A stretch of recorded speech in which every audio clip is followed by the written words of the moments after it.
మాట్లాడితే ఒక విషయం చెప్తాడు. మేము ఉండేటప్పుడు 20,000 రూపాయలు ఉండేది, చంద్రబాబు నాయుడు వచ్చాక 13,000కి తగ్గిపోయిందని చెప్పి మాట్లాడుతున్నాడు. ఇది నేను సొంత కవిత్వం కాదు, ఇది ఆన్ రికార్డ్. ఏ డిపార్ట్మెంట్ దైనా సరే రికార్డు ఉంటుంది. గత 10 సంవత్సరాలు మిర్చి ధరలను తీసుకున్నాను ఒకసారి. 2015-16 నుంచి 2024-25 వరకు ఏ సంవత్సరం ఎంత ధర మిర్చికి ఉందని అన్ని సంవత్సరాలు చూస్తే మాక్సిమం 11,000 నుంచి 13,600 వరకు ఉంది. 2 సంవత్సరాలు 2022-23, 23-24 ఒక సంవత్సరం 20,500, ఒక సంవత్సరం 20,000 ఉంది. ఇది నేను ఏదో 13,000 ఉంది, 14,000 ఉంది, రైతుకి ఇప్పుడు ఇచ్చేస్తున్నామని చెప్పి నేను ప్రభుత్వం తరపున చెప్పడానికి సిద్ధంగా లేను. ఈ రోజు మిర్చి రైతు ఇబ్బందుల్లో ఉన్నాడు. ఎందుకంటే ఆ రోజుకి ఈ రోజుకి పెట్టుబడులు పెరిగాయి, పెస్టిసైడ్స్ రేట్స్ అన్ని పెరిగాయి, కూలీల రేట్లు పెరిగాయి. ఇబ్బందులు ఉన్నటువంటి విషయం కూడా ఈ రోజు మేము గ్రహించాం. నీలాగా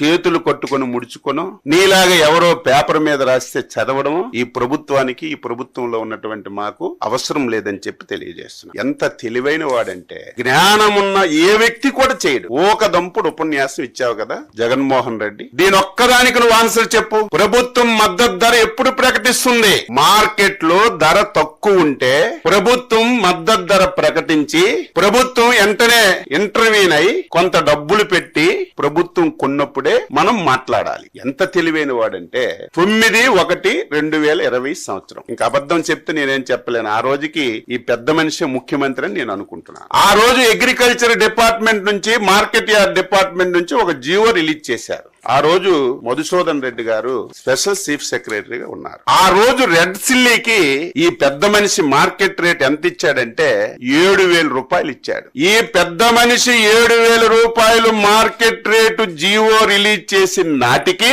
గుంటూరు మార్కెట్ యార్డ్ లో రేటు 12,000 రూపాయలు ఉంది. ఇటువంటి పిచ్చి పనులు నువ్వు చేసి, ఇటువంటి దారుణాలు చేసి ఈ రోజు రైతు మీద గగ్గోలు పెడుతుంటే ఎవడు నమ్ముతాడని చెప్పి నేను తెలియజేస్తున్నాను.